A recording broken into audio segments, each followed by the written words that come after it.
안녕하세요. 일본이 1990년대 초 장기 불황을 겪고 난 이후 고이즈미 총리가 들어서고 난 이후에 나름 새로운 바람이 좀 불었었습니다. 일본이 다시 살아날 거라는 그런 기대감 때문에 뭐 개혁하고 혁신하면서 뭐 새로운 이제 계기를 마련할 거라는 생각을 했죠. 근데 우리가 잘 알다시피 리만이 터졌죠.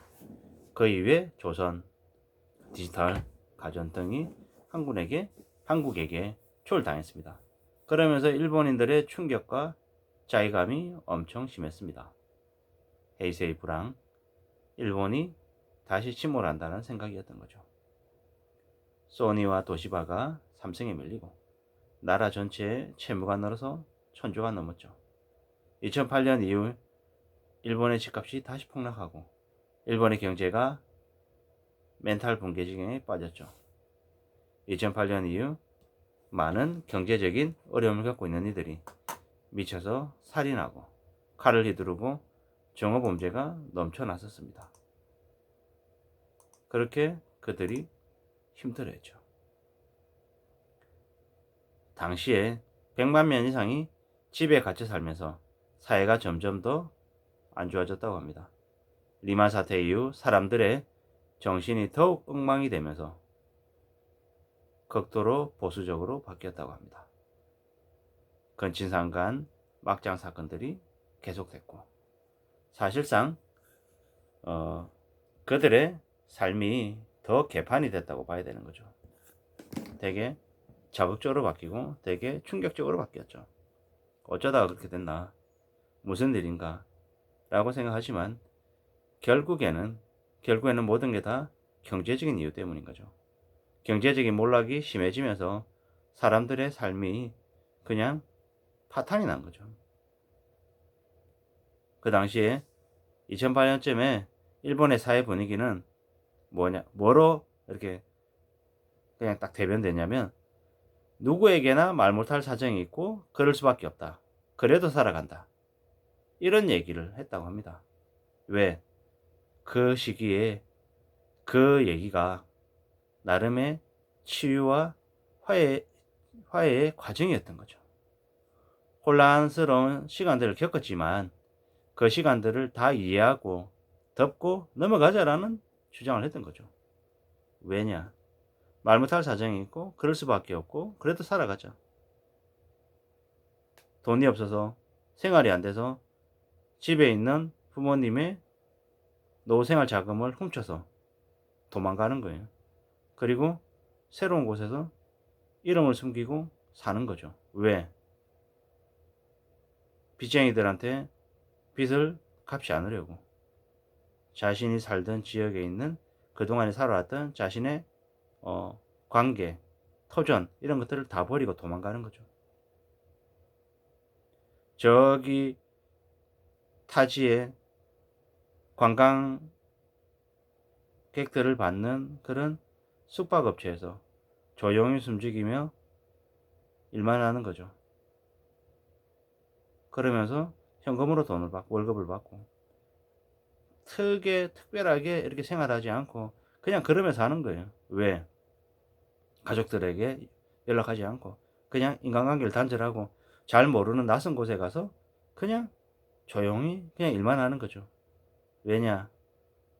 나름의 사정이 있기 때문에. 그리고 그런 이제 숙박업체의 주인들은 뭐 일하는 사람들이 다 나름의 사정이 있는 걸 알기 때문에 특별하게 그런 부분에 대해서 관여하지도 않고 터치하지도 않는 거죠.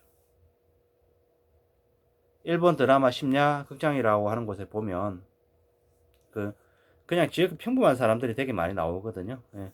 그곳에 나오는 사람들의 삶이 되게 다 자신을 이렇게 자랑스럽게 이렇게 떠벌리면서 이렇게 얘기하는 게 아니라 숨기고 살죠. 가슴 안에 자신의 힘들고 어려운 나름의 사정을 숨기고 살죠. 그리고 함부로 드러내지 못하는 거죠.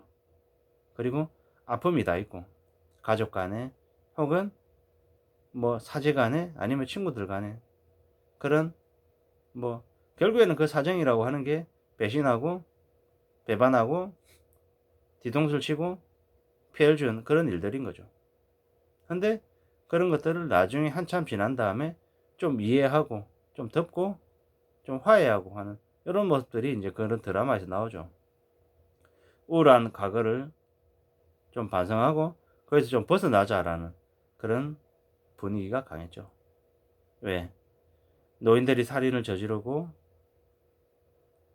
노인이 어린아이를 폭행하고 가정에서 부모와 자식 간에 형제들 간에 죽고 때리는 일이 너무 많아서 도저히 상상할 수 없는 그런 강행범죄가 난무했던 게 바로 그 시절이죠.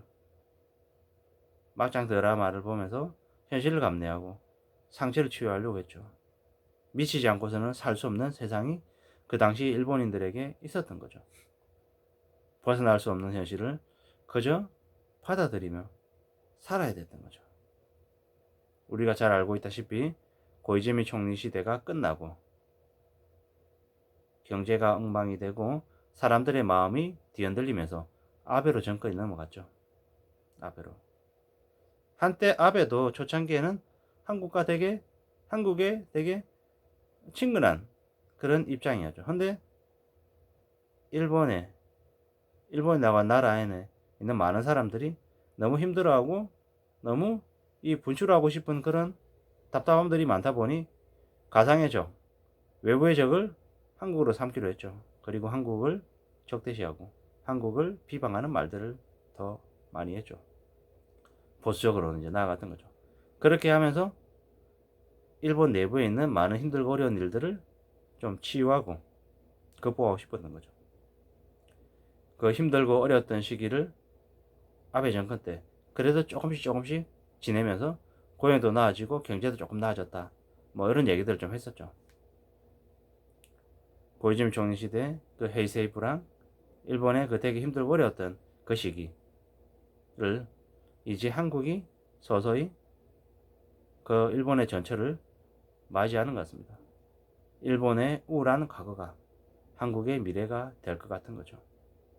어떻게 해야 될 것 같습니까?